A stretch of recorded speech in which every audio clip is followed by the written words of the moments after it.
Видивте подобрување на условите во затворот, меѓутоа во затворите се продаваат дроги и мобилни телефони. Дали власта под реформите мислеше само на носење на закон за амнестија со цел ослободување на осудени лица и тоа пред изборите за собирање на политички поени? Кои се реформите кои ги спроведивте? Не, напротив. Тоа што го спомнавте беше прилично јасна политичка ориентација и одлука на претходната влада. Реформите во затворите во тек се прават. Значи, тоа е некоја ситуација која што била наследена најмногу во изминатата деценија.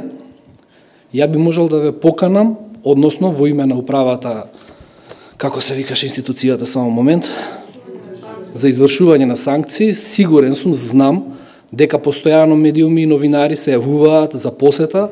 Повелете да видите што е направено во затворите во насока на подобрување на состојбата во оделенијата во кои што престојуваат затворениците, кои се граѓани на Република Македонија. Дали владата ќе обезбеди пари за блокатори, бидејќи од таму секојдневно излегуваат не само од таму и другите затвори и закани преку социјални мрежи кои што очигледно се пишуваат на мобилни телефони за кои што имаме историја на препродавање и мрежа на мито со затворска полиција. Од управата за санкции за наши извори велат дека побарале од вас, меѓутоа владата нема пари за блокатори. Легитимно, многу легитимно прашање.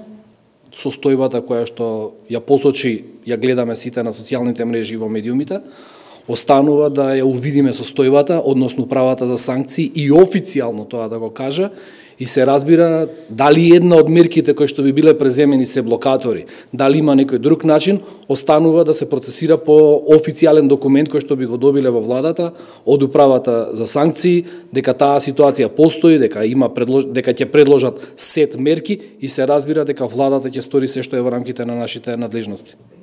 Добро, затворот има и заменик директор, ќе се барали одговорност од заменикот, видовме дека тој сам не си поднесе оставка за разлика од директорот. Ами првото прашање и второ рековте дека именуван директор на Агенцијата за јазици и тоа е законски во време кога се распишани изборите?